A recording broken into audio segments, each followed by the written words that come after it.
First of all, I want to welcome everybody. Just conversing with Tina and figured out that this is our 5th academy. So we have quite an alumni building within the community. It's really, that's great news.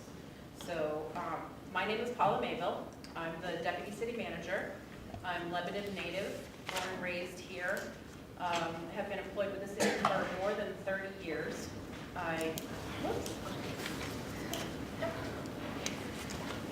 I began my career here in the planning office in June of 1986 and have worked in various capacities throughout the city over the past 3 decades. This here to my right is Sean Mulholland. He's our city manager, started here in January of last year. Tina Stearns, she's our executive assistant. Many of you, well, all of you have spoken to her via email anyways.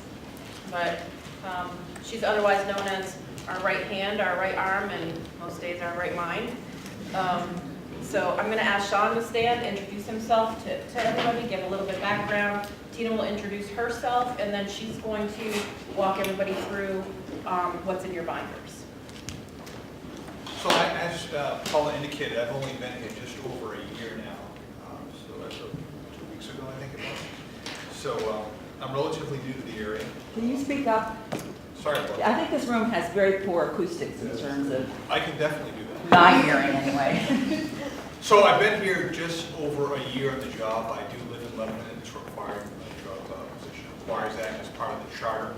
I'm a native of New Hampshire. I've been here my entire life. I grew up in the southern part of the state, over in Raymond, where I went to high school, went to UNH. And I worked for the town of Allenstown for the last 24 years in various capacities. I worked in the police department there. I was the chief of police. I retired from that. And they asked me to stay on as the town administrator. I did that job for 5 years. And then I was recruited for this job here. So here I am.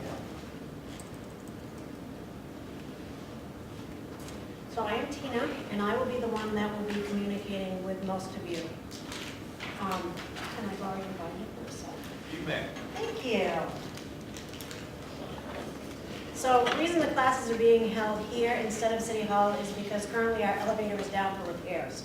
So we're not ADA compliant, therefore we can't hold any meetings for the public in there. So we will be, the first 3 weeks will be held right here in this room. We're hoping, fingers crossed, the elevator's all fixed by the end of the month. So the 4th class will be at City Hall in Council Chambers. And then after that, we'll be back here for rec and library, and then we go to different places, go to the police station, firehouse, public works. So you'll see the wastewater treatment facility, the water plant, the landfill, recycling. So it's kind of fun when we get to go out there and do tours and see places of Lebanon that you normally don't need to go to. So in your binder, you will have, the first part of it is just your introduction, welcome. I put a copy of the letter, which also has my contact information. If you're not going to be in class, I would appreciate an email or a phone call letting me know, we know things happen, and so just so I know not to look for you in that class. We're not going to penalize you if you don't make, every single class. So then you have the class outline, which basically gives you a brief summary of what we'll be covering in each class. There are 3 of the classes that will go until 9 o'clock, and that's so that we can fit enough in. When we do recreation and library, we do those on both the same night. So they will be right here, and we give an hour and a half to each. The fire department, we give them 3 hours because they give a little training thing, and you actually will be putting out fires and running fire extinguisher training. The same thing with the police department. They try to cover as much as they can, tour of the police station, they bring in some of the canine dogs, and they try to give a little brief of every department that the police has. So those we've extended to 3 hours on those nights. Also gives you a directory of the city departments, each department that we have, and I try to give you like who the department head is or the manager, superintendent of the different areas. And then your first tab is going to be what we're going to be going over tonight. And then some of the other tabs, you'll notice master plan, land use has a condensed version of master plan, land use boards has some information in there. Your binder will be full when this entire Citizens Academy is over. So at the beginning of each class, you'll be given more handouts that will be 3-hole punched, and you can just slide them into the slot that they need. The other thing, thank you, sir, is at your seat, you also have a Citizens Academy assignment tasks. What we try to do is get you as familiar with our website as we can. And the website, our newer website, is great because if you're interested in anything to do with energy with the city, you can go on there, create your own dashboard, and say, I want to be notified of every meeting that pertains to energy that happens in the city. So you'll get an email when meeting notices are posted, minutes are posted, different things like that. So we gave you a little task sheet. This is due by the end of the entire Citizens Academy. So don't think you have to go home tonight and make sure it's back for next week. So, and if you have any questions going through this, just shoot me an email and I'll do what I can to help you out with it. The last thing I have is the day after each class, I am going to send you via email an evaluation of the class from the night before. It will be a fill-in form, so it's just a matter of you can just check the boxes and save it and shoot it back to me in an email. So, and again, if you have any questions, just give me a call or email me. So I'm going to pass it back off to Paula. Okay. All right, so. Is that the clicker for the?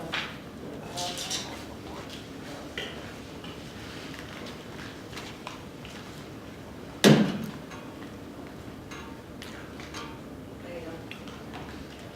Where? Yep. We're going to get that.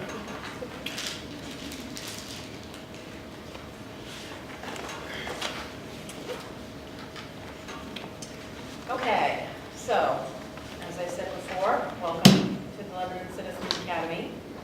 The welcome letter that was included in your binder, the context of all of which are on these slides, and I'm going to say, right up front, this PowerPoint is not like a traditional PowerPoint. There's a lot of information in it.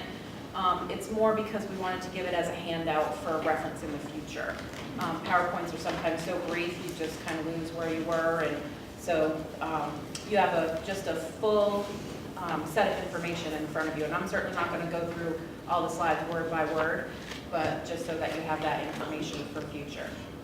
So I just wanted to point you to the red text there to say that the goal of the Lebanon Citizens Academy is to promote the involvement and engagement of our citizens through education and hands-on experience that will increase awareness and continue to grow a community that will be enjoyed by current and future generations. So truly, excuse me, on behalf of everybody that works here with us, it is our hope that you're going to find this experience educational, entertaining, and rewarding. If at any time during the presentation you have a question, just raise your hand or whatever, let us know, and we'll do our best to answer it.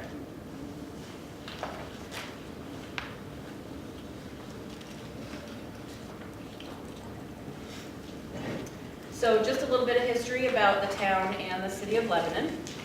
So we were incorporated on July 4th, 1761 through a charter by Royal Governor Benning Wentworth. He was the colonial governor of New Hampshire from 1741 to 1766. The city officially became a city in 1957. The charter was adopted by the state legislature, signed by Governor Lane Winnell on July 17th, was set for referendum, and October 15th, by a vote of 1,521 to 805, the town became a city. The first city council elections were held on December 10th, and the first city council was seated in January of 1958.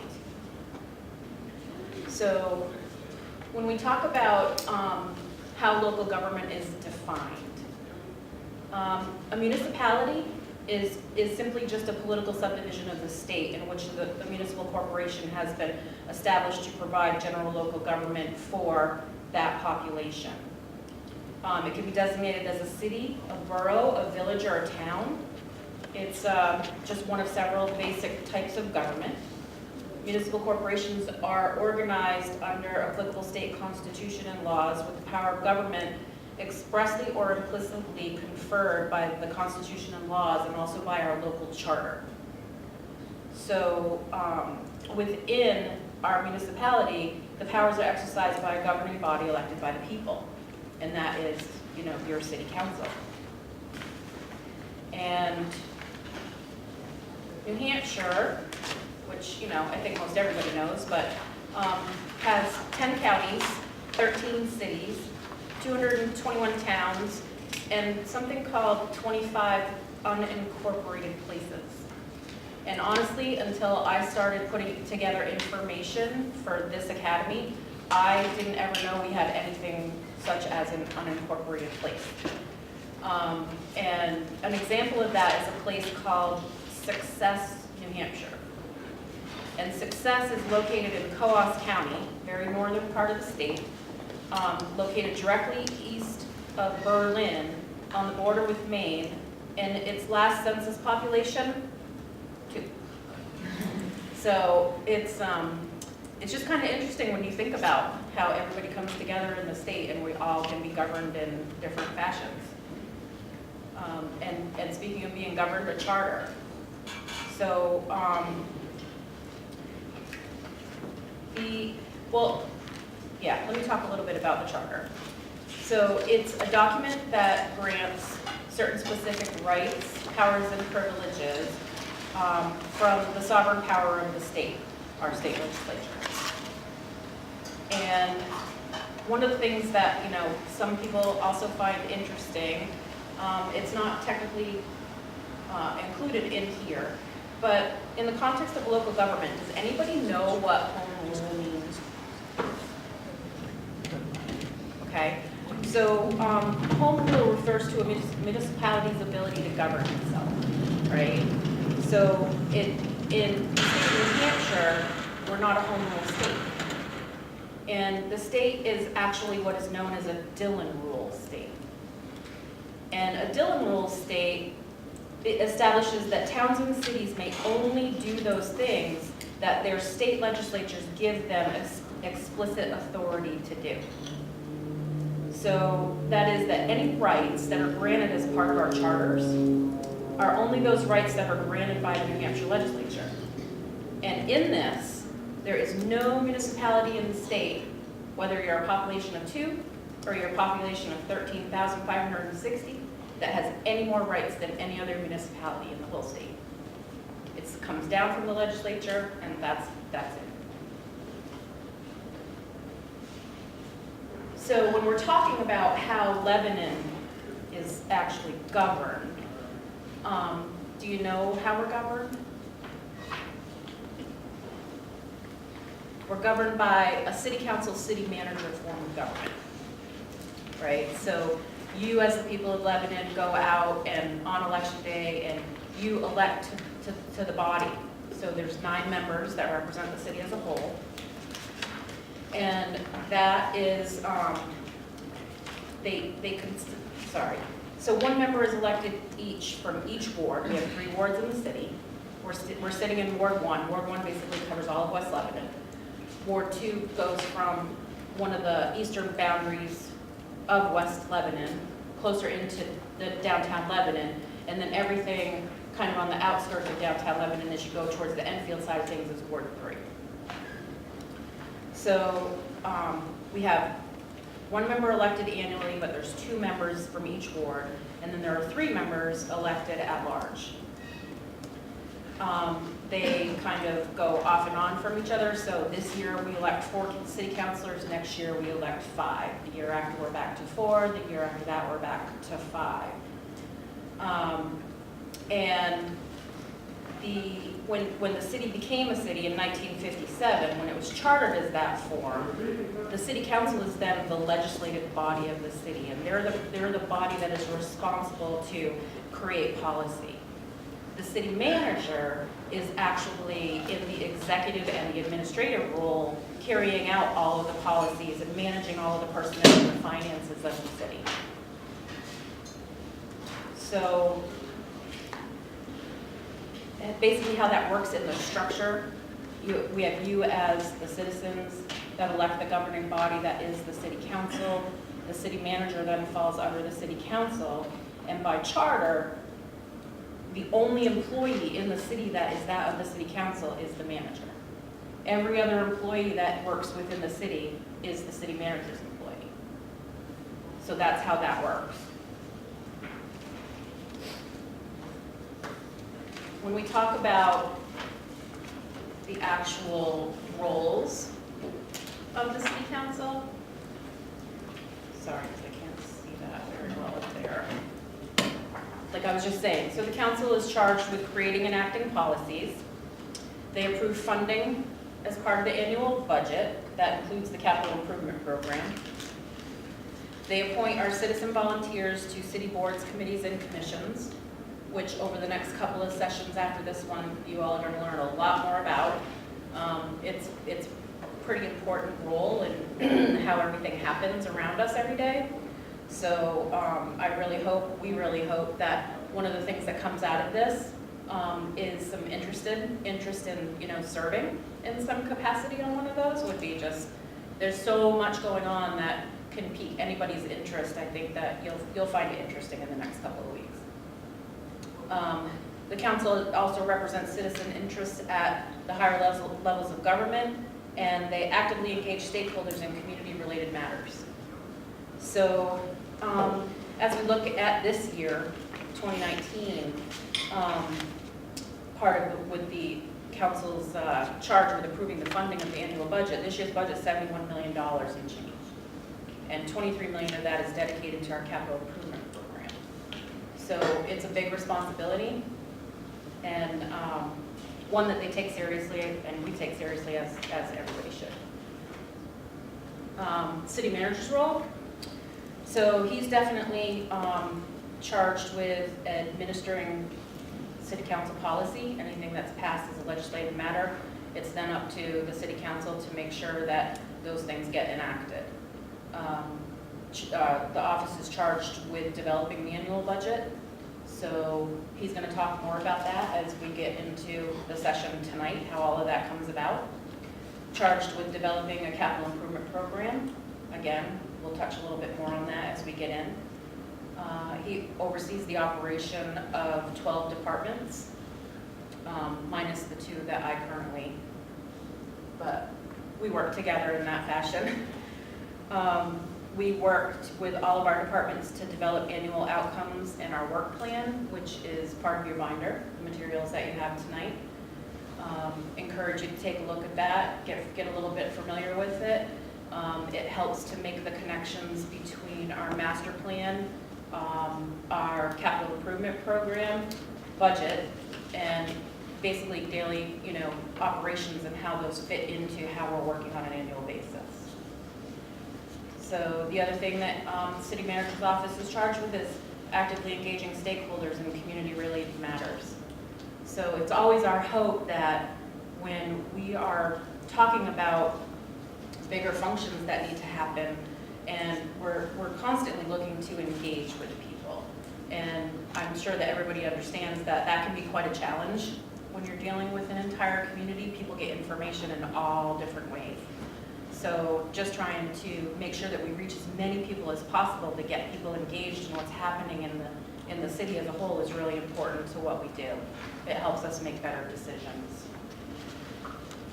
So the next slide is really lengthy. I'm not going to go through it. I'm just going to point you to the fact that the city manager is the chief executive and administrative officer of the city, charged with carrying out all the policies. So you can read more about that in the charter, which is also included in your binder if you're interested in that. The biggest question about that is, in most people, is so then what are the duties of the mayor? Because when you hear mayor and city council, you often think the mayor is the person who's in charge with running the city. And in some cases where cities actually, where if you were to walk out on election day and physically elect the mayor, then that's a strong mayor form. That in those cases, a mayor does run the operation. But the mayor is actually appointed by a majority of the council in and of itself. So, is that the way it's done across New Hampshire, or does it vary? It varies. Like the city of Manchester, they elect their mayor. So that would be the strong mayor government department? Exactly, yep. So, as defined in our charter, the mayor is a member of city council elected by a majority vote of the members of the councils and is charged with presiding over council meetings. So the mayor chairs the council meetings, leads that role, and is also the head of the city for ceremonial purposes. And by council rules has the power to appoint members of the city council to serve as representatives on other public bodies. So a city councilor,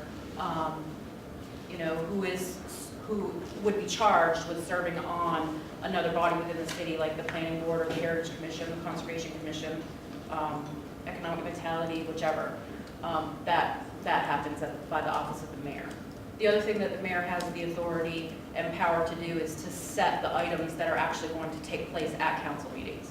So the mayor and the manager work together to bring those forward, those items forward to the council to act as a body. No member of the city council has any more power or authority than any other member on the council. However, whatever action happens by majority.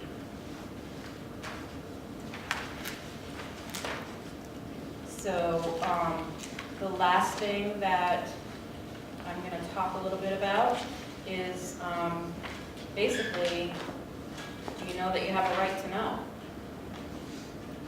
So the state of New Hampshire has a really strong RSA called the Right to Know Law. We refer to it as the Right to Know Law. It's New Hampshire RSA 91-A, and that's about access to governmental records and meetings. And basically, it means that we are required to be nearly 100% transparent with everything that we do. There isn't much that goes on within the city that you don't have a right to know about, that you don't have a right to access. So I think it's really important. One of the previous managers that I worked with, and I know that Sean believes this also, is that we basically work in a fishbowl. And, so it's really important that we maintain a level of trust and, you believe in the integrity that we have. And so us being as open as what not only we're required to be, but what we want to be is an important part of what we do also. We don't ever want to do anything to lose public trust. So you should just know that also. The final part of the PowerPoint is just the organizational chart. Just again, shows you kind of what happens between the residents, the council, staff of the city manager's office, and all of the departments that we oversee. A couple of other things not part of the PowerPoint, but within your binder, excuse me, there's a set of guiding principles. And back in 2010, let me double check that. Yeah, back in 2010, the city council came together as a group, and we were in a transition period between city managers. And one of the situations that had come up when our city manager had left prior to then was that there didn't seem to be a lot of direction, commonality that could be carried forward, not only to a next manager, but a next city council. So the city council then took it upon themselves, which I think has proved to be really welcoming and advantageous, of adopting this set of guiding principles. And one thing that is consistently referred to in those guiding principles, which if you pay any attention to what the council's doing, if you watch on CATV or maybe listen to audio on the website at all, they consistently refer to guiding policy number 1. And that is that all actions and policies of the government of the city of Lebanon shall first and foremost benefit the current residents of the city of Lebanon. They're really, really strong in data-driven decision-making. So I think that, it's helped to give us a map in how we do our business. It's created a level of expectation among our staff and among the fellow people working within the realm of the council. It's shared with boards and committees. So just something for you to keep in mind. And as adopted a little bit sooner than the guiding principles, but kind of like a sister or brother to that was the principles for sustainability. And, you know, they've defined sustainable as meeting the needs of the present without compromising the ability of future generations to meet their needs. The principles for sustainability have been built into the core of the master plan. So one of the things that we've tried to achieve with this is really making those connections of if we are looking to be a sustainable community with all of the different principles that are outlined in there, how do we make that the foundation of our future actions? So these were built very strongly into the master plan. And as we talk next week more about how that is, the different connections that are being made from it, I think that you'll find that hopefully interesting and valuable information as members of the community. The other thing that is not part of your binders, not part of any of this, is the city code, and that you can find on the website. It is part of the rules and regulations that govern the functions of everything that happens in the city outside of our land use regulations, because those are very specific when you're working with a planning board or a zoning board or the heritage or conservation commissions. But the code outlines basically all the other regulations, important part of what we do every day. So I am going to turn this over to Sean, and if nobody needs a break, then we'll just keep going. Does that sound good? Okay, then we'll let Sean take over. I'm going to move a little bit, so I can refocus there. That way you folks don't have to crane your necks. We don't have injuries to our citizens.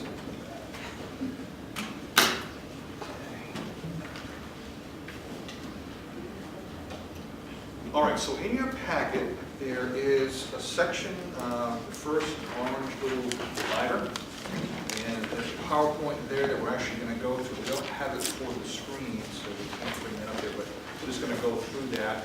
And then right behind that, you have the actual city 2019 city budget adoption that we actually go through, and it kind of breaks it down in some detail. I'm not going to go over that really in a cursory fashion. I hope there's going to be a lot of questions in regards to this. If I don't get any questions, I'm going to pose some questions. We'll see what you come up with for that. And then once you get further behind that, there's another orange binder. You have what's called the capital budget, not one you tell us what that is. And it kind of breaks that down in some detail. And then there's another orange binder that you have what's called the annual outcomes and work plan, and the details of that are located. Those are the three things that I'm going to focus on tonight. So, what's is everybody familiar with everybody else set finding those locations that are in there? So, I want to start out with talking about the budget piece, how that actually works, and how we get there. There was this concept that a budget starts on a certain date, but really it's a cycle that just really continues and rolls over and keeps going, never really stops. So if we try to figure out what is the beginning of that process, technically the beginning of the process is January 1, we're a calendar year budget. Some cities, in fact most cities actually, they don't operate on a calendar year, they operate on what's called a fiscal year. So they start on July 1st and they go through June 30th of the next year. Our school district operates that way, and most school districts do. And again, most of our cities, most towns, although not all, operate on a calendar budget. And we're one of the few cities that actually has a calendar budget. So our budget is usually, the council makes its appropriations in December. In this case, it was December 19th of 2018. They actually went through the process, and you have that in here, the actual resolutions that they went through on that night to make the budget in essence law. And then it takes effect on January 1, and we're operating on that budget now. So that's the start of the budget year. And we're spending those funds that have been authorized, and we'll be doing that through December 31st. And for the most most part, once December 31st is, the bell tolls and that appropriation ends. There's some, what we call encumbrances, where some of that money can be carried over for projects that have begun but have not been finished yet. We actually close out the books usually around March, in February, March, because we still have bills coming in from the previous year for accounting purposes, and then our accountants go through that, and our auditing firm finishes off and legally closes the budget. And then the report comes out in September each year, the actual audit report, and we do an financial audit every single year. So, how do we actually get a budget to the point where we get to that December 19th date where the council puts it into place? It starts with the master plan, and we don't actually go through the master plan, the budget process, but that's the guiding principle that we actually operate from. And we have what's called the annual outcomes. Remember, that's the last binder that we have in here. We'll talk about that first, even though it's towards the end there. So we want to flip to that. It's got 5 little circles on it. It says City of Lebanon Outcomes and Work Plan 2018-2020. We're going to get to that.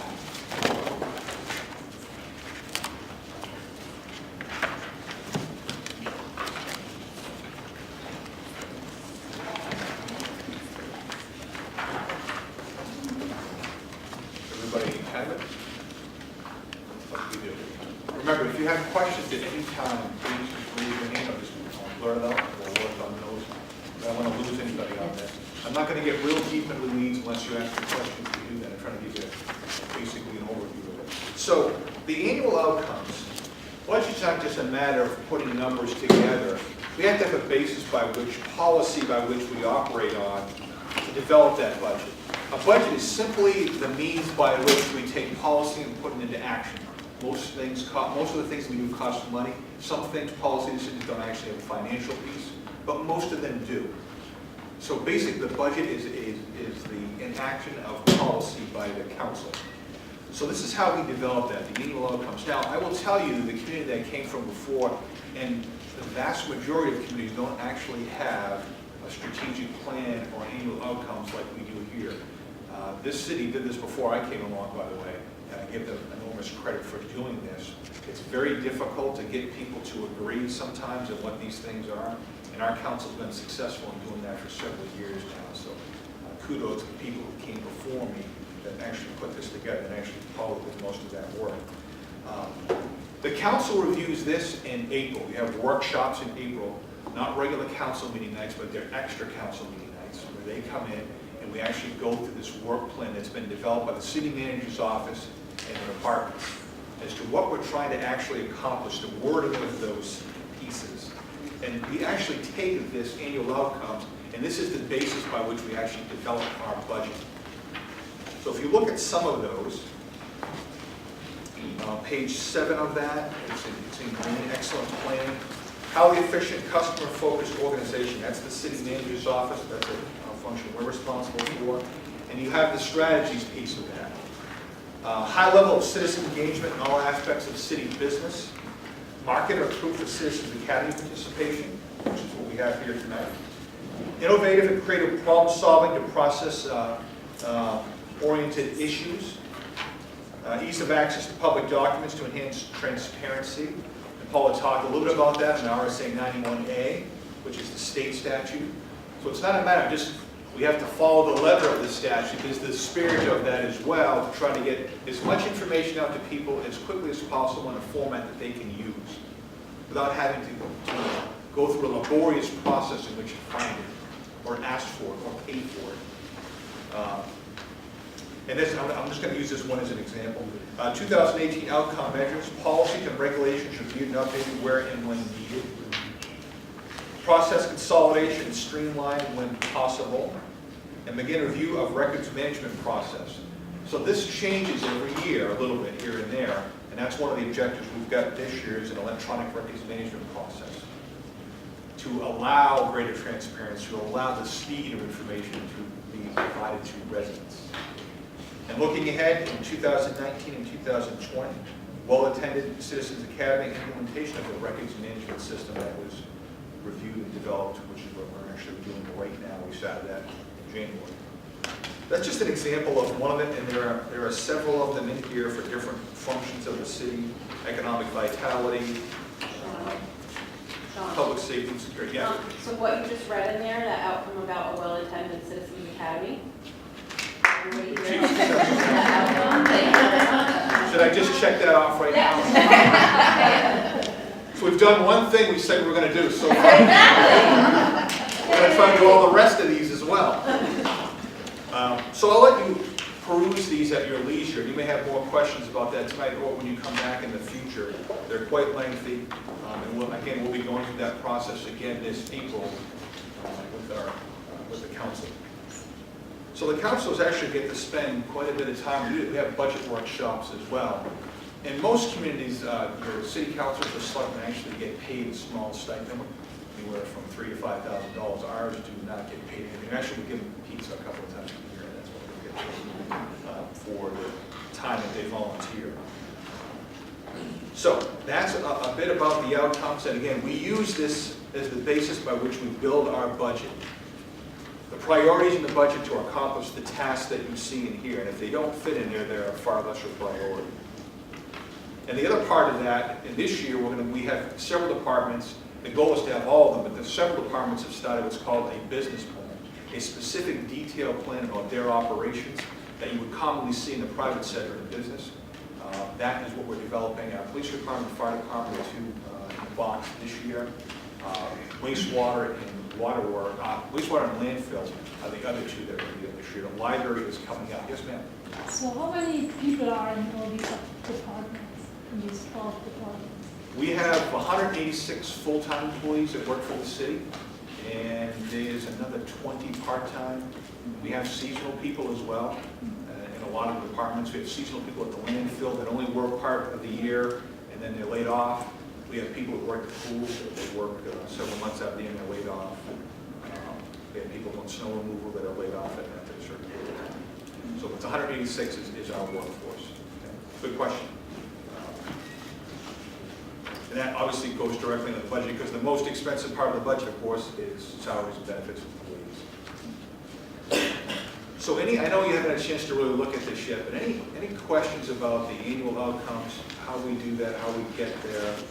Because that really is the driving factor. A lot of communities, in the community I came from, they just build a budget every year. They look at what they did the previous year, figure out what they want to do. When I say that, it's not based upon a plan that we have here. So this is a pretty neat document that, again, not all communities have. I didn't do it, like I said, it was done prior to me, and Paula actually did most of the work on this. Really good job of moving forward. Yes, ma'am. So it seems like you guys are very big on renewable energy and sustainability. Do you have any goals of going carbon neutral by a certain date or anything like that? Well, the goals we have now with the Paris Climate Accords, we're going along those, and there's also several initiatives with the Mayor's Association that we have accepted here in the city. We have LEAC, which Greg is on, Lebanon Energy Advisory Committee, and Mickey's also involved in that pretty actively. And there's subgroups of that working on. For instance, this year we're changing all of our street lights out from mercury to LED, and that project should be completed by the end of the year, which will significantly cut down the amount of energy that we use there. We have a major solar project that's underway. We're reviewing those RFPs. Greg's been involved with that. We plan to get as many solar panels as we can up on our buildings and spaces around those facilities as we can to reduce our carbon footprint. We have other major initiatives in terms of building renovations. City Hall basically has no insulation. There's no snow on the roof. We just heat the outside. And we have money that's been approved by the council to actually fix all of that. So we have a huge heating plant there now. We're going to have a much smaller one when we're done. Use a lot less energy once we finish the building and we'll fix that. And we have studies that the RFQs are due tomorrow for our public safety facilities. We have 1954 fire station, 1970-something fire station in West Lebanon that don't have the insulation that they should. They've got old antiquated heating systems that are not efficient. So those are all major goals, action items that we're going to get done. So there's been a lot of talk, but now there's actually action. We have, again, they're reviewing the RFPs for solar. We're ahead of schedule on many of those things. I'll just add to that. We have the landfill gas to energy project, Oh, yes. which is a major initiative taking place and how we're going to use the leftover landfill gas. We also got granted a fellowship through the University of New Hampshire to bring in a fellow to map our, I'm saying it right, carbon footprint. Well, Right. he's going to Emissions. develop a baseline. Greenhouse gas emissions? Yeah, I can't remember. Yes, exactly. he's going to develop, he or she will develop that baseline as to where we are, dating back to 2010. We want to go from 2010 forward. And so we can actually set carbon objectives to meet year by year. We don't have that yet. We haven't developed that baseline. So the purpose is, and we got the grant to do that, we pay for half, and Lineage pays for the other half. And that's what that person will be doing. And we're going to be looking at our fleet, our vehicle fleet, in all of our buildings. You know, some of the initiatives we already have, but we don't have certain carbon objectives we want to accomplish. That person's going to help us develop a model to do that. So that should be done by, I think they'll be done by July or August. That'll be a big step forward. Yeah, and just one other function of the, and I think Sean touched on it briefly, is that the outcomes and work plan, while we use it to build the budget, we also use it as the main document to implement the master plan. So when people are constructing their work plan and the priorities are handed down kind of through the capital improvement process, is where bits and pieces get taken out of the master plan and put into what departments are actually doing to help implement that. Any other questions about that? I realize you haven't had a chance to look at it. You probably will as time goes on. Please do. But if not with any further ado, we will go backwards now to the PowerPoint presentation that I prepared for this year's budget. I'm just going to kind of briefly go over that. Other than the introductory, well, I would get that first. So that's the City Lebanon 2019 budget presentation. It should be after the first orange divider.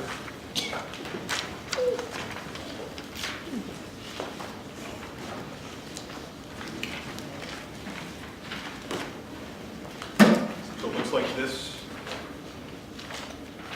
Yep, good. That's good.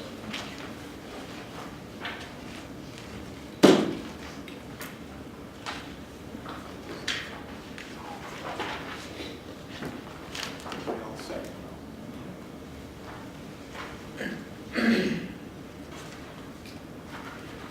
So basically you have on that second page, the public policy and resource allocation. That's basically a little chart that shows you the process by which we go through. Start with our master plan, our sustainability principles, business plans, performance measurements, analysis and evaluation, and back to the master plan. That's the cycle that we use to make sure that what we say that we are going to do, we actually put into practice, make sure it worked or didn't work, and we refine that, and we do the same thing over and over again every year. That's the cycle that we go through. So budget objectives. When I say the budget objectives, so you got to remember, we have the master plan, we have the annual outcomes, and then there's the more refined budget objectives that are in here specifically for the 2019 budget. That's not excluding the annual outcomes, that's of course part of that. Ensure the municipal tax rate in 2019 increases no more than 2.5%. That was the guidance that was established by the council in the previous May. So when we're putting the budget together, that's what they wanted to meet, which we did. Well, likely will be less than that when the actual tax rate comes out. It was less than that in 2018. It was supposed to be 2.5%. It was less than that. Meet the city's guiding principles and sustainability objectives. Fund critical capital improvement projects. Maintain the quality service levels to meet the public's expectations. Those are the primary budget objectives when we put together in 2019. Again, we're still including the other outcomes as well. 2019 initiatives on the next page. Create efficiencies by going digital, 95% paperless by July of 2020.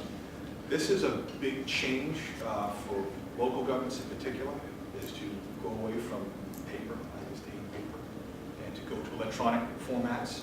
And there's good reasons to do that. Paper tends to be the limiting factor when your ability to get information out to people. It creates silos because you're operating a piece of paper that has to go from one place to the next. When I first came here, there was all kinds of people driving documents from one building to the next, and it was it's a process that takes much longer to actually get something done. In order to get a person to give them a raise, it takes days upon days to actually have everybody who's supposed to sign it and ends up on the next person's desk, the next person's desk. We switched to what's called DocuSign, an electronic signature program that's been around quite some time, of a relatively new government. And Tina actually runs that project for us, that within an hour, somebody could actually get a raised process and all the signatures that need to be on there. And nobody has to drive anywhere.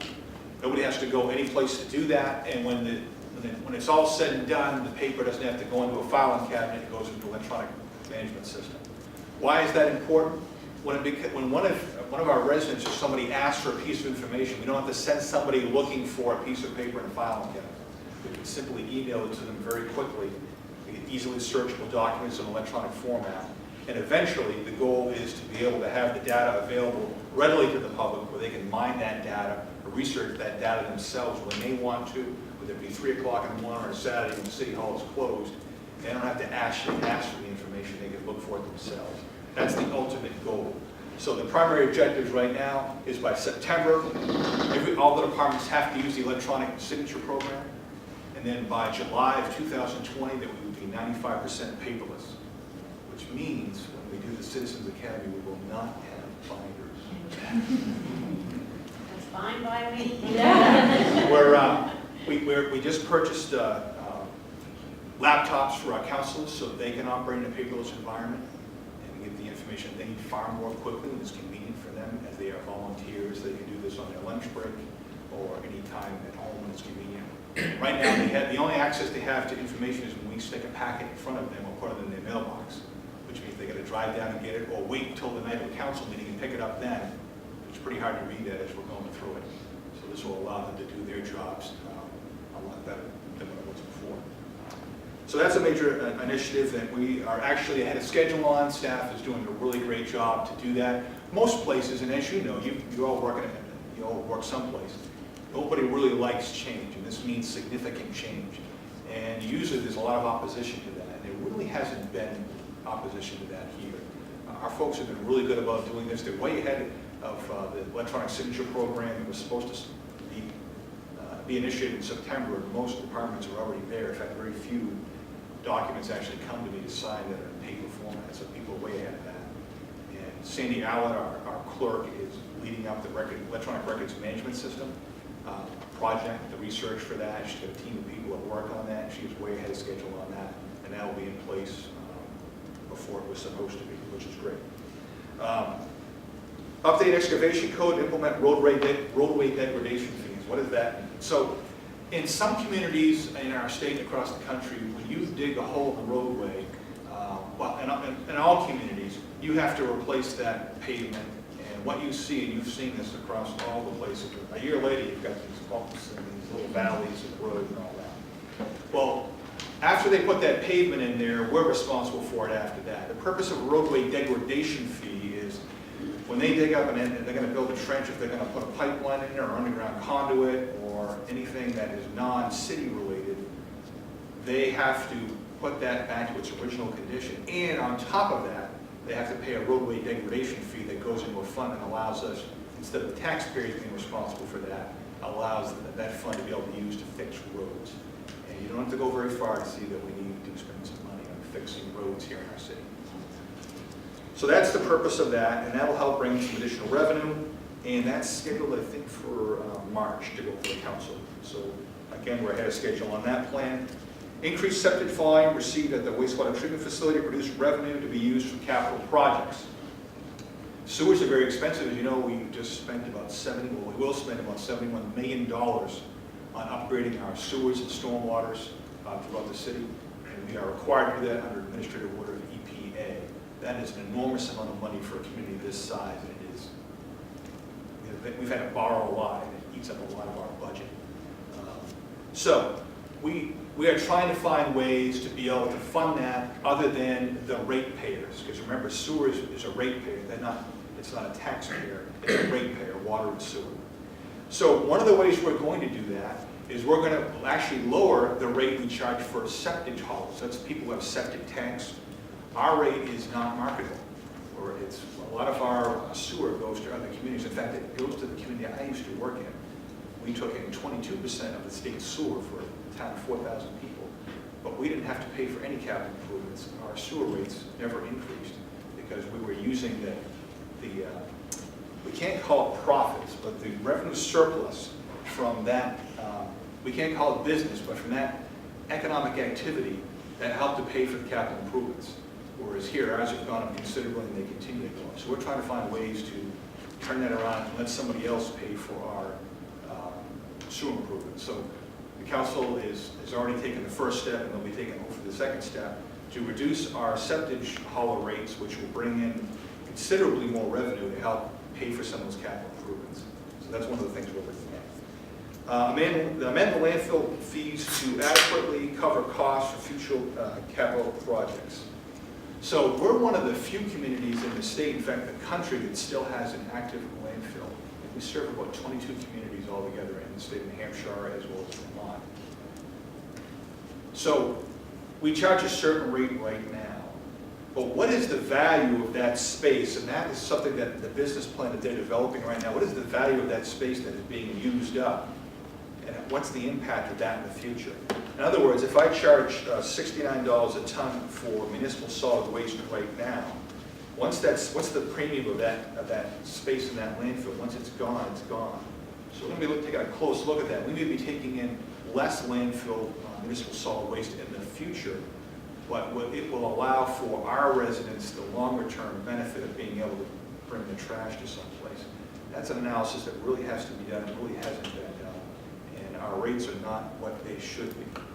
We charge significantly less for construction debris than the market rate, and we're going to be fixing that. So we will probably take in less, but actually bring in more revenue, extend the length of the life of our landfill for future use of our community. And not only that, the more expensive trash is and waste is, the more likely people to find other ways to recycle or not just simply throw things in the trash. It's too convenient anyways. Yes, sir. So in relation to that, does the city have plans for a zero waste goal for Lebanon itself? So basically, as you're saying, you're going to be increasing, tippage fees, which is great. Let's also look at reducing waste, even like single-use type things. If events like Citizens Academy would seem like a great idea. It does not have that long-term plan at this particular point. It doesn't, and of course, complicated by that is the present rates for recyclables, which is complicated. And also increasing due to what's going on with China. So. Well, right, the Chinese, in fairness to them, they want to make sure that the recyclables they get are quality and they're not contaminated with different types of food waste and things like that. It makes it more expensive for them to process and use. So in fairness to them, a lot of folks are complaining, saying that they're not playing fair in the sandbox. They are. Perfectly fair. Yes. But Well, on that topic, we could all bring our own cups. If we're going to have 12 sessions, and if there are going to be refreshments here, it would be really nice if everybody brought their own container.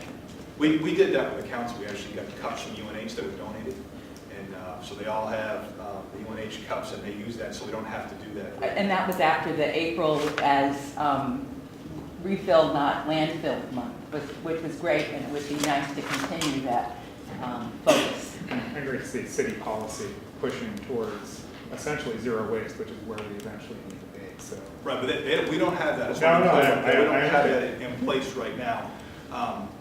But fortunately, one of the things that we do have that is advantageous to us is we separate our recycling at the landfill. I'm sure most of you have probably been there, unless you have it picked up curbside, where it's single stream recycling. Single stream recycling, where it's all mixed together, is far less profitable because it does get contaminated. But our landfill, we actually separate, so we do still have viable markets. We are still making money on recyclables that other communities are not because of that separation. So we provide paper, it's high quality paper, and the markets in India are still very high in those other developing countries for the materials. So we're much better off than most other places because we do have it separated out. Enhance energy efficiency. Excuse me, wouldn't that be just for people who bring their Yes. their things to the landfill? Right. Because a lot of people in Lebanon have Casella pick it up, which is zero sort. So then that's not necessarily recycled. Whereas if they brought it to the Lebanon Recycling Center, it would be. Yeah, there's a conception that, they have that barrel out there, and whenever they're doing their thing, they think, and they're putting in that barrel. That barrel is going to the Bethlehem landfill and is getting put in the ground, because they can't sell it, other than the metal. The metal probably gets taken out because there's still a market for that, even though it's pretty low. But the paper tends to be contaminated because there's food waste on it, and they really can't use it. And there's other types of paper, the waxy type paper, which doesn't work really well. Some people will throw in pieces like toilet paper, really gums up their system. So they're not making any money right now, and that's getting put in the landfill, unfortunately. So people are thinking they're doing a good thing, and they're trying to do the right thing, but the reality of it is it's going into the landfill because they don't have the markets. But fortunately, what we do bring to our landfill, there are markets because we do have it separated. So one of our other initiatives is to enhance energy efficiency and reduce energy usage. And I talked about the streetlight project that we have going, and that goal is to get that done by the end of this year to replace all of the city's 846 or 835, whose number that you use, streetlights. We're also looking at removing some of those streetlights. In fact, we've got a meeting coming up in here on, I think it's the 5th or the 7th. The public information meetings about that. We're going to be talking to folks. We'll get that out at the next meeting. The days, I think it's either the 5th or the 7th. It's the first meeting on that. Greg, you know offhand? What? Sorry, I was in there. What meeting for what? The streetlights.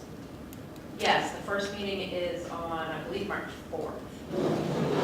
Yeah, we'll get the date out for you at our next meeting, so you know if you want to attend that.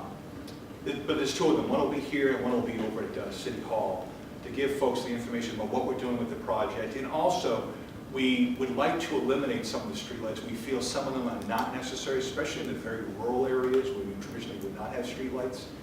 I live on Slayton Hill, and you drive up that street, there'll be a streetlight here, and there'll be none, and then why is there one there? Sometimes it just doesn't make a whole lot of sense. So we're looking at that very closely.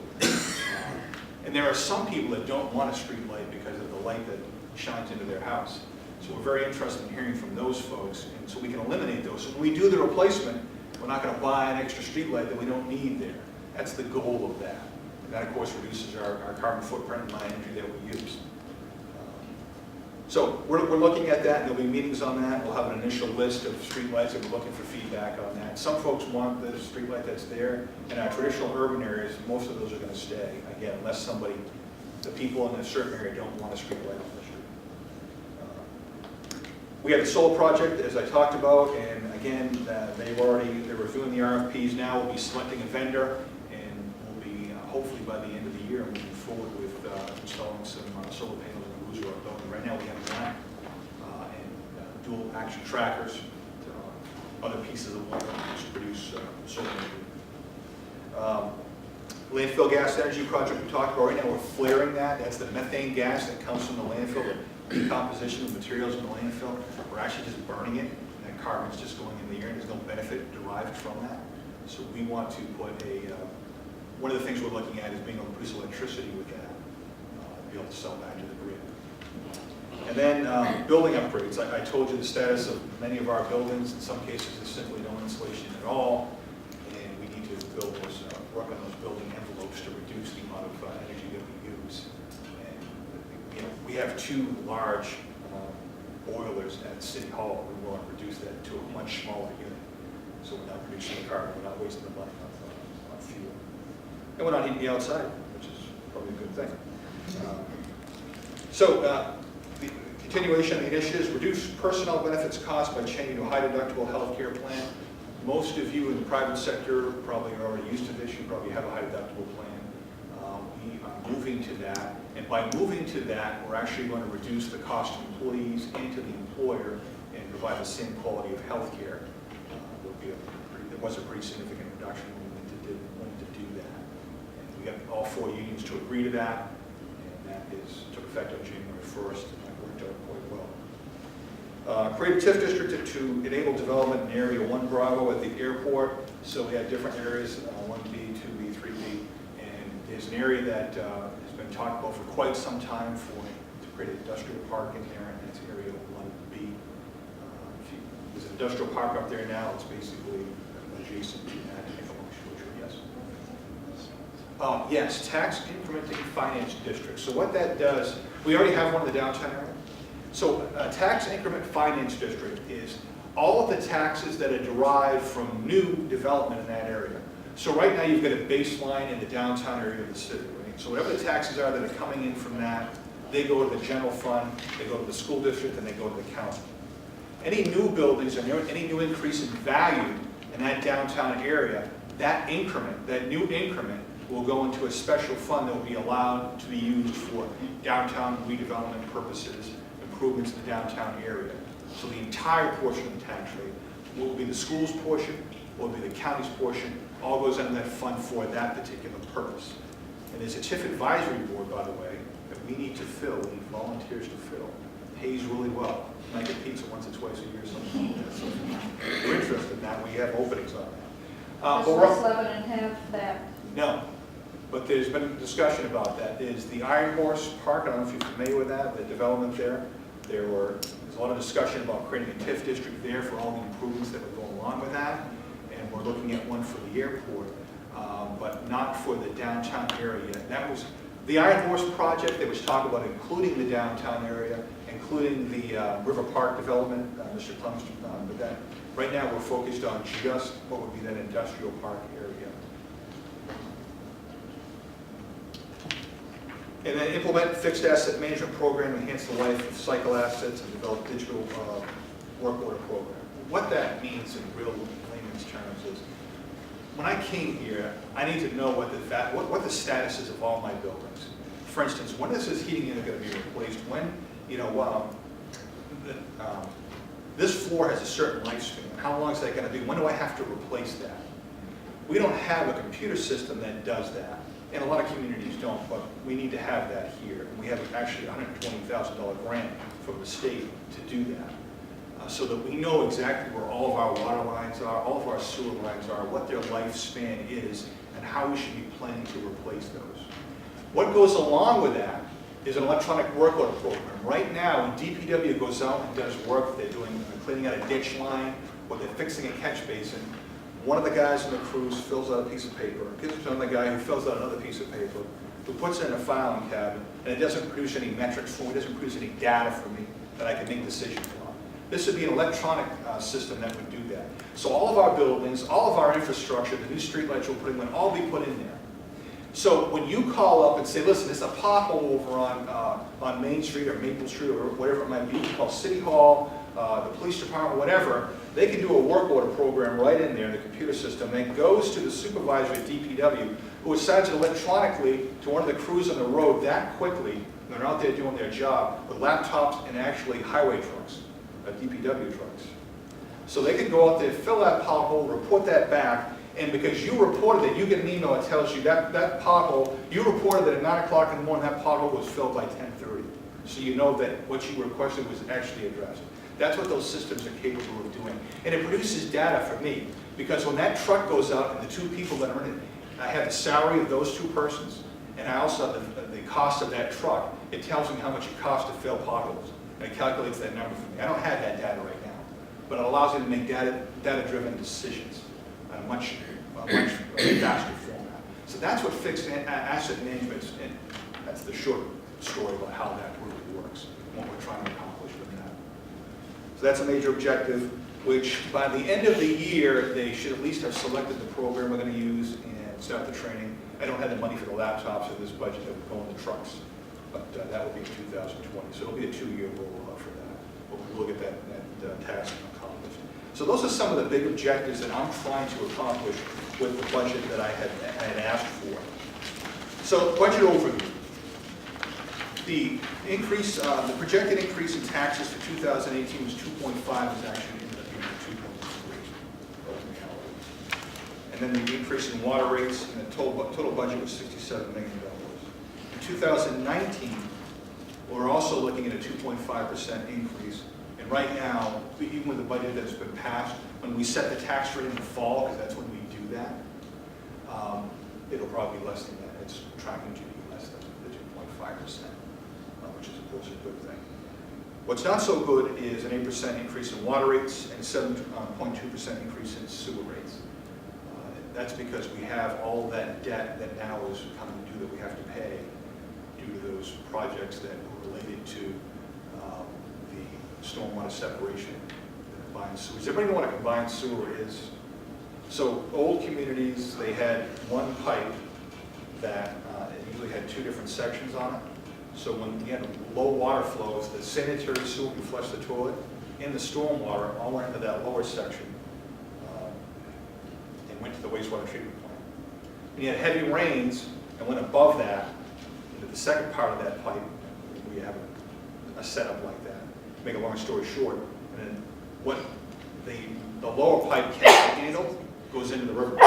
So we had raw sewer going into the river in some cases when we had extreme flows. And EPA does not allow that, and has issued administrative orders across the country. Portsmouth has one, Manchester has one, and unfortunately we have one as well. And we had to address this by a certain period of time. We started in 2011. Paula? In earnest, yes. Yep. And we are hoping to be finished, hopefully by the end of this year, with CSO 12 and CSO 11. We might have to do CSO 13, not sure yet, but we think we'll be done at a tune of $71 million. Now, when we do a project, we have a complete streets policy. So when we tear up a road, we fix the water main, we fix the sewer main, we put in sidewalks where necessary, and storm drains. So we're in there one time, putting in new pavement, instead of tearing it up and then a couple years later, tearing the road up again, which makes no sense. So we have a complete streets policy, and that's why the price tag is what it is. And we've got to pay the debt on that now. The state, in law, said that they would pay for 20% of some of those projects. Whenever the state says they're going to, I hate to say this, whenever the state says they're going to do that, they pass that law, and the very next year they don't do it. And that they broken promises. And I was up there testifying this week with Councilor Hill to try to get them to comply with the law that they passed, where they owe us $2.9 million, the city alone. Last year, they all voted to say, yep, we got to do that. And they voted to do it, but then they didn't fund the money to actually make it happen. So they did the same thing this year. So far, they have all voted, yep, we're going to do that. We're going to follow the law. But we'll see. The governor's budget comes out next Friday, and the budget has to be passed by July 1st. So we'll see if they actually put the money in. I'm not going to bet that that's going to happen. But anyway, so that kind of gives you an overview of the budget. It was proposed at $77,000. The actual budget that was passed is $71,000. There's a number of reasons for that. We generate a budget in July. Things change, things happen. Some projects don't go forward and end up being a total of $71 million was actually passed. So the next thing is just a breakdown of the dollar to give you some idea of where your tax dollars go. 6.8% or 7% to the county. The municipality is 37%, that's the city. And then the school portion, the school state portion is 8%. That's the property tax dollars that theoretically go to the state and then get distributed on a basis with a formula to assist the smaller towns and the poorer towns.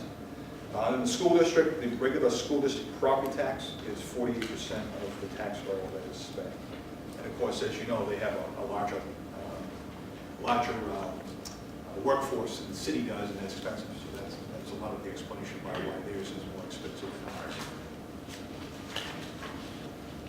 Okay, moving on. For 2019 expenditures, the budget represents a 2% increase in spending when you remove the capital expenditures. So we're actually below what the spending in government is actually below what the consumer price index would be, which is about 2.6% GDP. So we're actually below that. So the government is growing less than the general economy. The capital budget is the major driver in the budget. The proposed budget was a 42.9% increase in spending on capital projects alone. That was reduced because, again, about $6 million was cut out of that. I shouldn't say cut. There were some projects that weren't going to go forward, and then there was last-minute budget negotiations that resulted in a $23 million instead of $29 million capital budget. So what is the capital budget? Does anybody know what the capital budget is? Capital budget is items that are more than $50,000, buildings and things like that, not vehicles, or some vehicles. And it has a lifespan generally of 3 years or more. And there's some caveats to that. And there's an explanation for you in here when you look at the capital budget. It explains that some detail to you. Again, there's some of the caveats, some studies and things like that that we do are considered capital items. So those are items that we borrow money for. And We have different types of debt, general obligation debt, we go on the bond market, and we use the New Hampshire Bond Bank, so we don't actually float our own bonds as a city. Some cities do that, we do not do that. We use the New Hampshire Bond Bank. So we don't have a bond rating like some cities do. We use the general bond rating that the state has. And they're sold in the open market twice a year, in July and in January. So we'll be going on, we'll be submitting our request for bonds for this July coming up for a certain dollar amount. For projects that were approved in the past and the existing projects now for what we need cash for. We actually only borrow the money when we actually need it. So a project might be approved now, and we might spend a small portion of that engineering in the ensuing year, and the year after that is when most of those costs, when they have to actually lay out the cash to a construction company, will happen. We only borrow when we need to do that. So that's kind of the broad concept. So those are like building improvements, major road projects, sewer line construction, things of that nature. And again, you got a full explanation of what the capital budget is and lays it out for you there. The 2019 expenditure breakdown, it kind of shows you interfund transfers, debt service, operation maintenance, and capital improvement. So what's an interfund transfer? The city budget operates on several different funds. The general fund, which is where you pay for most of your costs for police, fire protection, salaries. Those things are in the general fund. That's the biggest part of the budget, $32 million. And then you have what we call enterprise funds. And these funds are not paid for with property taxpayer dollars. They're paid for by users and user fees. That would be the sewer fund. So the sewer fund is not paid for at all with property tax dollars. It is paid for by sewer fees that are charged. They call them sewer rentals, but they're really sewer fees. That's what the law calls them. What we charge when you get your sewer bill quarterly. That's what pays for the cost for the sewer. It's completely separate from the city's budget, and no taxpayer dollars are actually intermingled in that, just those user fees. And we also, remember, we take in some septic tower fees, so that helps to offset that. And we do get grants and things like that. So we charge and operate out of that fund for that particular purpose. And we charge things, interfund transfers to be. Our finance department does functions for the general fund, but it also does functions for the sewer department. And it charges that interfund transfer, the cost of that, to that special fund. So the sewer ratepayers are actually paying for that part of the finance department that's relative to the services they use in that. So we charge it off of that. That's an interfund transfer. Water department is another enterprise fund. It's only paid for with water user fees only. And we have some grants and things like that also go towards it. And we have the landfill enterprise fund that's paid for by user fees that use the landfill. And then we have the airport fund, which is paid for by user fees. And that does get presently subsidized by the taxpayers because it doesn't produce enough revenue to operate on its own. So that's the only one that gets a subsidy from the taxpayers. So, any questions about interfund transfers and how that works? Debt service is the money that we have to pay. That's the principal and interest. So if we borrow $2 million, we're going to pay a certain principal and interest each year on that over that 20-year period.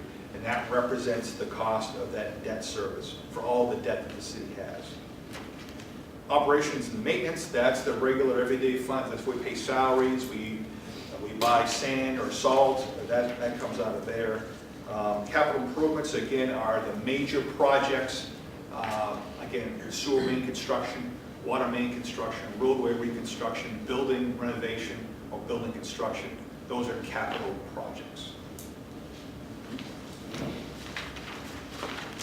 Then we have a nice little pie chart there for you. That's expenditures by general function.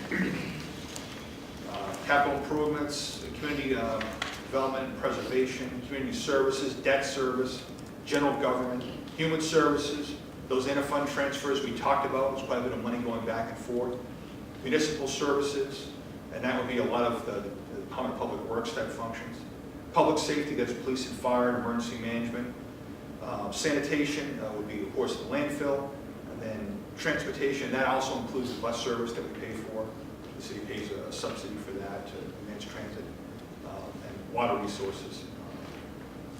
And then expenditures by department is the next one. It kind of just breaks it down in a different fashion, try to give you an idea of how your money is being spent. And then after that, we have projected revenues. So if you look at that, 30% of our revenues actually come from taxes. 1% is other. Bond proceeds, that's a big amount of money. So when we go out to borrow the $2 million, we get the $2 million from the lender. That's a proceed, that's a revenue that's coming in. That's bond proceeds.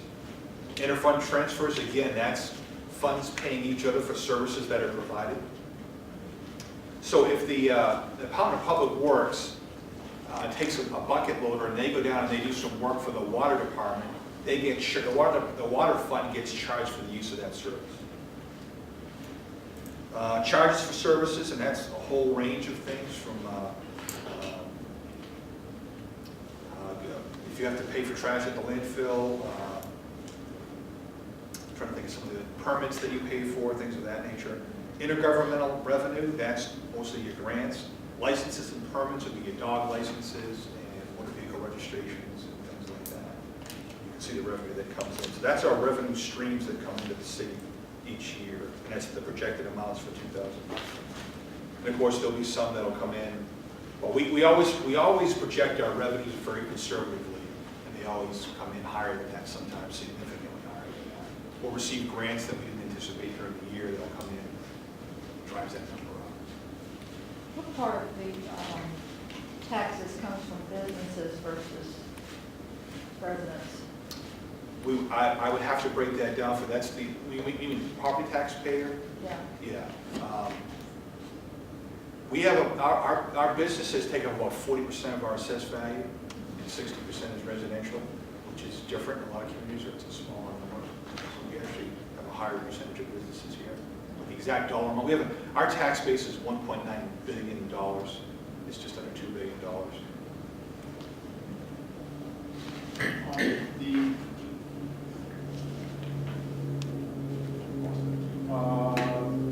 Oh yeah, expenditure by department, municipal airport, 1.17 million.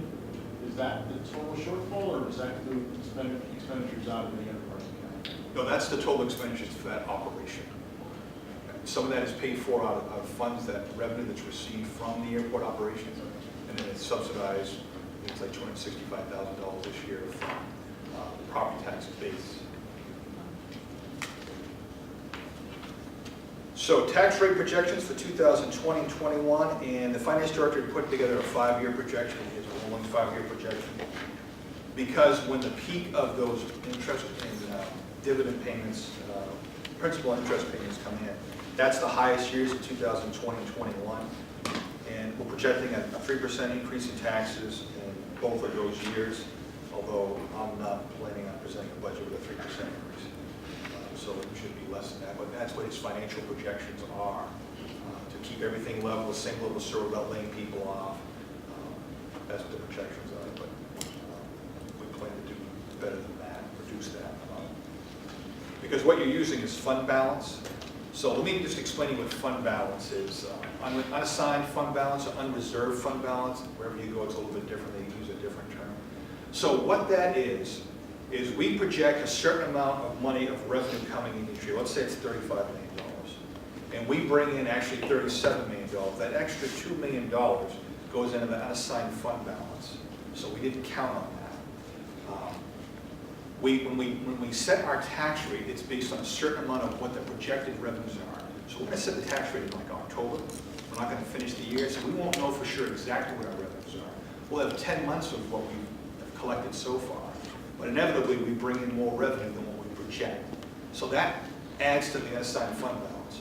Also, each year the city doesn't spend every single dime. So there's money that's actually left over in that appropriation.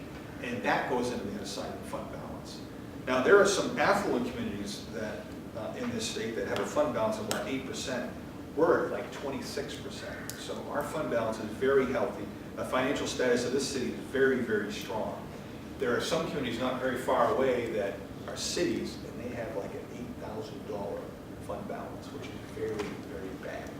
So they have to, what happens, they have cash flow issues, so they have to borrow money from a bank until their taxes come in, because they only put put tax bills out twice a year, and they've got to pay the school district on time. Remember, the city collects all of the money for the school district and the county. Those entities don't actually collect their own money. We collect it all, and we pay them. The county gets paid once a year in December from us, and the school district, they could demand their money right away, but they don't. They work with us, which is a good relationship with them. We have a schedule by which we pay them. But if they came in and said that you've got to pay us all the money right away, we would have to do that. We would have to borrow money because we wouldn't have the cash flow to do that. But again, we have a good working relationship with us, and they've got common sense to work with. But we have a very healthy unassigned fund balance, and that is what we use to help stabilize the tax rate, because you have bumps here and there in spending. That helps us do that. Even with that, keeping that unassigned fund balance healthy and using some of it, that's what he was projecting, a 3% increase in the tax rate. But again, we're going to do better than that. Because the other part of that is when your tax base grows, and ours is growing, it grew by 1.49%, which is actually a lot last year. And we anticipated like 0.5%. So we brought more revenue than we anticipated, which allows that to grow. What's the dollar amount now in that fund balance? It's around $9 million. Yeah. That's not assigned fund balance. There is restricted fund balance in some of the funds. Like, for instance, the landfill, I think it's 7 or 8 million. We've got that's set aside, but a lot of that is for closure. We have to set that aside for closure, but we have that cash available. How does it work with the school budget? Do they get, like, do the city and the school, or do they work together, the school board, and like, do they just say, we need, this is what we need, and like, you have to come up with it, or like, how does that? Well, we have a joint task force where we meet and we talk about all kinds of issues, but what happens is there's the process by which the school budget is set. They just had their deliberative session here last Saturday. I think I was there was 12 of us there. 13,500 people. There were 12 of us there. So democracy, need to work. Anyway, so that's the first part of that process. In March, on March 11th this year, it's the 12th. The 12th this year, when you go and vote, you actually pass a ballot similar to a town for the school part. So you will set the budget on that particular date. That budget takes effect on July 1 because they're an alternate year budget. So what they'll do is they'll take our assessed value, which comes out in September. It's called an MS1 form. Our assessor develops that. So that's our tax base. They'll take their other revenues that they're going to get from the state, and they do get a fair amount of revenue from the state. $4 million, I remember reading through it on Saturday. Adequacy aid. So you take all that off. So their budget, I forget what the total budget is for the school district. It's $43 million, I failed to say. So that $4 million comes off. All the other fees that they get come off. And what's left has to be raised in property taxes. So they send us a tax warrant to our tax collector that she has to go and raise that. And that's part of the tax rate that's set. So we raise that money, and I want to say it was 23, don't quote me, like 23 million or something like that. That's what has to be raised in taxes with that budget if it gets passed. And they also have some warrant articles which add other cost items. So we take that warrant and we execute that warrant. And our tax collector, there'll be a portion of your tax rate that's set for the school district, and we go and we collect that. And then we have to pay them. Now, not everybody pays their taxes on time, but we do have to pay them. So the city has to deal with that loss. For us, it's not very high. The community I worked in before was a very poor community, and that loss rate was very high, but ours is very small. Most people pay their taxes, and some people a little bit late on it, but we have a very good collection rate here in the city. So that's how it works. And the county does the same thing. They tell us what their assessment is for our city, and we have to go collect it and we have to pay it. So the last part of this is the change in the municipal tax rate. That's a projection for us. It shows you the previous years, 15, 16, 17, and 18. And then that's just the municipal portion. That is not the county portion, not the school local portion, not the school state portion. You're going to add that on top of that, which are over $29 per thousand. And that's the projection out to 2021. Again, we have actually done better than that every year that we do it. We project 2.5, 2.3, or 2.1. And I guess it's going to be less than 2.5. We won't know that until October. And in the future years, we're going to be looking very close to the budget to keep it below the 3% projection that's there. So that's how that works. Any questions about all of that? That's a pretty broad brush about the budget, how it works, and one of the little bits and little caveats about tax rates and things of that nature. But it's very complicated to the average person to try to figure this out. And imagine going to a town meeting, all of the stuff that we provided, try to figure all this out. Is it a good idea or a bad idea? It's a little complicated. And our council has workshops basically the whole month of November and into December to spend a lot of time to figure out the intricacies of the budget, ask questions, and finally make a decision at the end of the month, which takes effect a week or two later. Yes? So Lebanon is kind of in a unique position where you have Dartmouth Hitchcock, the largest employer in the state. How do you guys work with the hospital, and I don't know if there's kind of a symbiotic relationship or anything like that? Yeah, actually, we have a pretty positive relationship with them. We have what's called a pilot agreement because they don't pay taxes, because they're a nonprofit entity. They pay us about $1.6 million a year in pilot. If they were taxed, it would be $20 million. So our tax rate would be considerably less if that were the case. But we have I would suggest right now we have a couple projects we're working with them on. We're looking to establish a community paramedicine program to do with them, a joint project with them, and they will fund that. That's what they're looking to do right now, and they have a team working on that. We also have, we're going to be replacing some emergency signals on Route 120, and they're funding that to help us out. They fund advanced transit, they put a bit of funding to that. So they do a lot of community outreach programs. And so I guess I would frame it as it's a strong partnership with them. I mean, they're the largest employer in the state, not just the city, but the state. One of our key, they're not a business, a nonprofit, but work with them quite well. Police and fire departments do exercise and training with them. So, yeah, they're good community partners. Other questions? I know it's a bit dizzying. I just went through $71 million worth of spending. Well, Yeah. so with the expenditure breakdown, looking at 2017, 2018, and 2019, the capital improvements is, ballooning over the years. And it sounds like that's because of the sewage infrastructure, because of the CSOs and the roadway repairs, and you're doing a bunch of building retrofits. Is the capital improvement trajectory expected to continue escalating for many years, or will that cap and decrease, or what's the? Yeah, it's not a pretty picture. Okay. So there's a big jump at like $16 million in airport improvements, but 95% of that is paid for by the federal government and the state. So you have to, what you see there is not necessarily, that doesn't relate to increases in taxes, because some of that's funded by other sources, so you gotta remember that. I didn't really explain that to you. But what happened when you spent $71 million on CSO separation, you really didn't do anything else. Yeah. So now you've got a backlog, and you see, you folks drive around the community, you see what some of our roads and our bridges look like, and we've got to address those. And the question is how much of that we can do.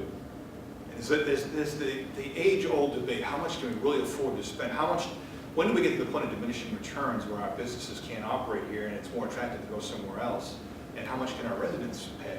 And every time you increase that tax rate, whether you're a renter or a homeowner, it costs more to live there. It increases the cost of that property.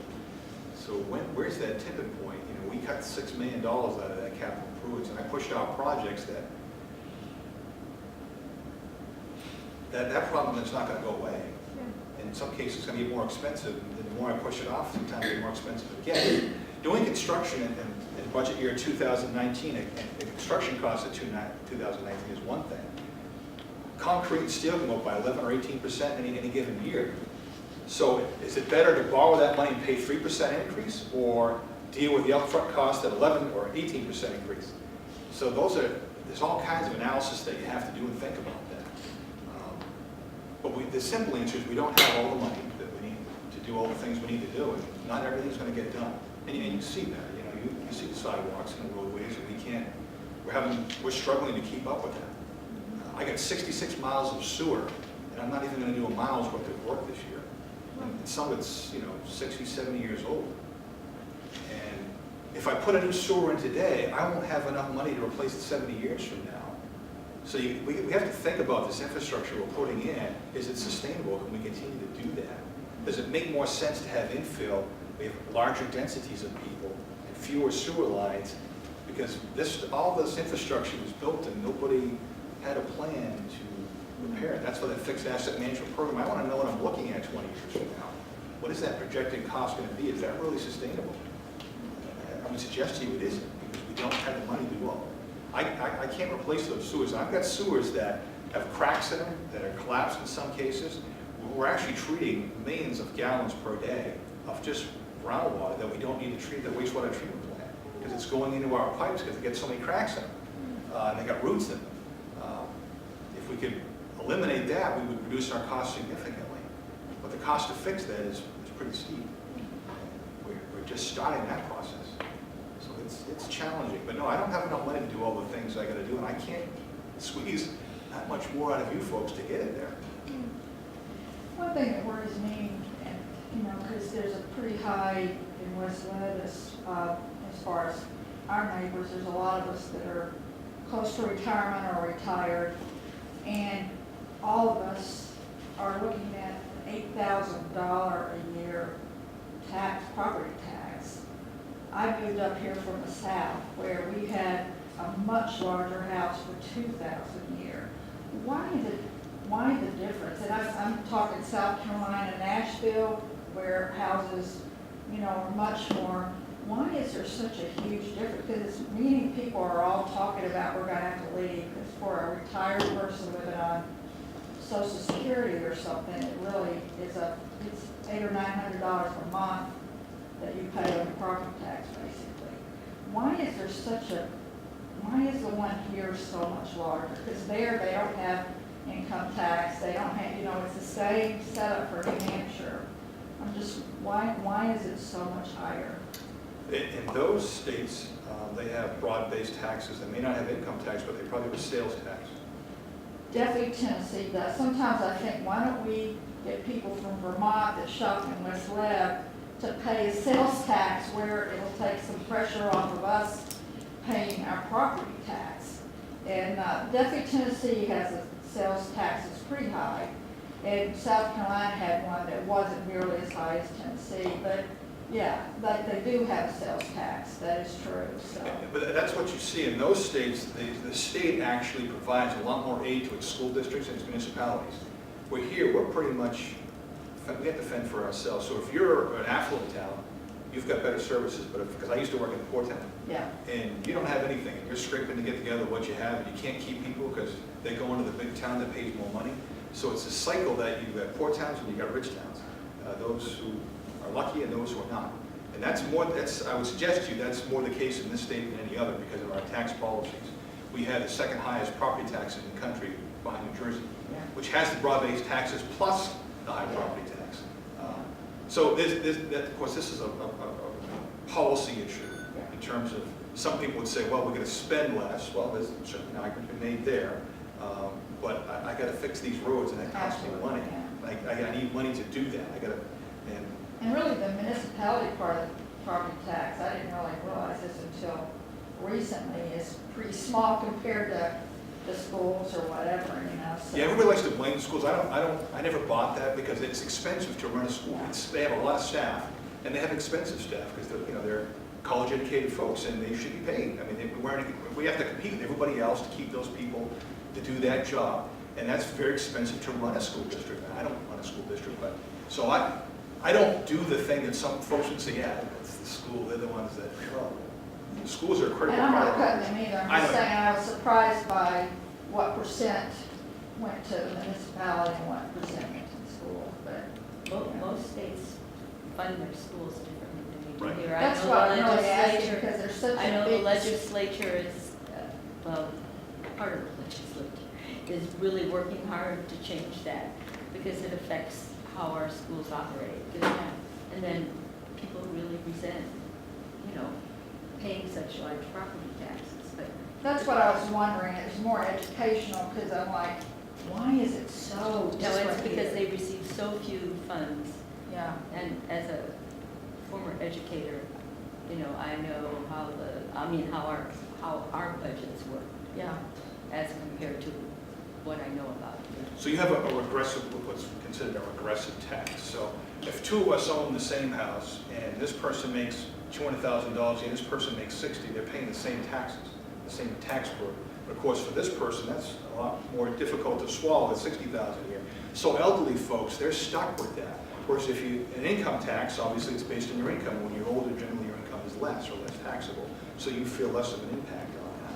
But that's not the way it's done here. And there, you know, again, I'm not going to advocate for either one. There's certainly other arguments that, you know, we benefit from bringing those folks from Massachusetts and Vermont into our state because we don't have taxes. It allows our businesses to flourish. I think that's one of the arguments anyway.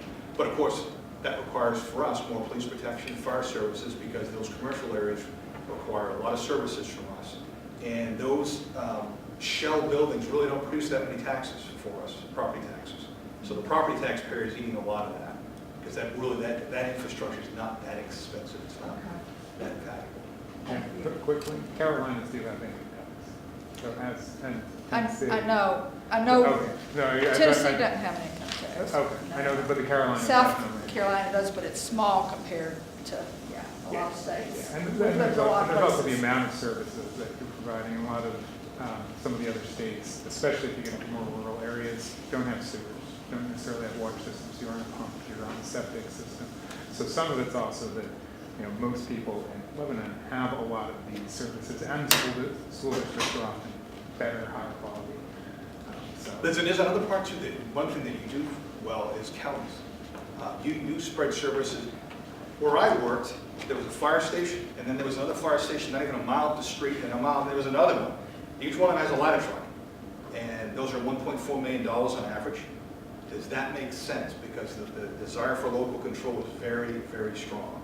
And we've got to have our own fire department, our own police department. So we spend a lot more money here than other places that spread that around. They use the economy of scale over an entire county. But we don't do that here because it's just a different culture, a different way of doing things right now. That's up to you to decide.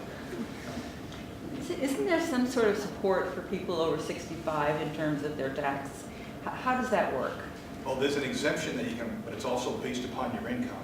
And, that threshold is, It's what? that threshold to do that is not very high, so most people will not qualify for that. I heard yesterday, we were doing some work on our house, and I had a real estate agent come and talk to me about what she recommended. She was saying she sells houses, she sells mostly in Hanover, she sells houses to retirees in Norwich, because their threshold is either 125 or 150, Right. which they can pretty much meet, you know, if they're Social Security plus whatever, and then they sell their house in Hanover and move over to Norwich because they typically will apply under that threshold. So I'm like, oh, I need to check on that, but Yes. so. Yeah, the exemptions here are not as generous as they are in other communities. The veterans exemptions are much smaller, the elderly exemptions are much smaller. So in other words, you have to have pretty low income to be able to qualify for that. Other questions, things you've been wondering about? Where we spend our money, tax bills, anything like that? This doesn't make sense to you? Why we do some of the things we do? Someone's got to have a question about that. You're going to do an overview of what we've got coming up next, right?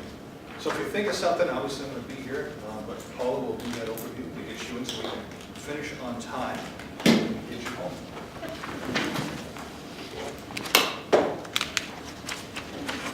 All right. Well, I think you guys left here with, or will be leaving here with bigger brains. So wrapping up, taking a little peek into next week, and actually kind of as we work through the next two sessions, you're going to learn about the roles of our boards and committees and how they fit under the umbrella of general city operations. We encourage you to be thinking about the possibility of service as you listen and you learn. The vacancies that we currently have existing are on our zoning board of adjustment. It's a pretty crucial operation because Lebanon is a community that has full-scale zoning. We have, as Sean mentioned during what he was talking about, we have a newly established Downtown Lebanon TIF District Advisory Board. There are parameters for being able to serve on that board. I believe there's only 2 resident positions where you don't have to live within the actual district, but the there's information on our website, a web page for that, for all of our boards and committees, but for that one specific, if you are interested in learning more and you might want to investigate service there. There's alternate vacancy positions on our Board of Assessors, the Heritage Commission, the Planning Board, the Pedestrian and Bicyclist Advisory Committee, and the Conservation Commission. So, And the newly established Arts and Culture Task Force needs citizen volunteers right, also. and yeah, so there, right, and that's the other one that's new that we are looking to fill. I think we have a couple of, still a couple of there that we're going to be appointing, but, so yes, Counselor Zook is going to be the council rep to the Arts and Culture Commission. So please go on, check that out, and like looking at the class outline and what's going to be coming up. So next week, what we're going to be going through more of is the master plan and the land use regulations, and we're going to do a real introduction to what the different functions are of all the boards and committees, and you can find that that outline under the land use boards tab in your notebook. So as we work into going into session 3, we're going to have kind of like a interactive exercise. So what we're going to be doing next week is providing you with the introduction, and we're going to give you specific sections of the zoning ordinance that deal with a special exception, that deal with how certificates of approval are issued when you want to do something in the historic district, how we regulate what happens on our riverbanks, and how development goes through a site plan review process. We're going to have a mock kind of an application. We're going to break you guys into smaller groups. Some of you are going to act as a zoning board, some of you are going to act as the Heritage Commission, some of you are going to act as the Conservation Commission, some of you are going to act as a planning board member. So you can see kind of the realm of the regulation that has to be reviewed by people that are currently serving on these boards to get an application through an approval process. So if you have time over the next couple of weeks, go on, check out the zoning ordinance, just peruse it a little bit, the site plan review regulations, the subdivision regulations. There's a condensed version of the master plan that's here in your binder, but the full version is on the website. Yeah, because I think that the next couple of weeks are, for me, spending 23 years in the planning division, I'm looking forward to spending that time with you. So if there's no other questions, we can wrap up for tonight, and we'll meet back here next Thursday. Okay, great, thank you.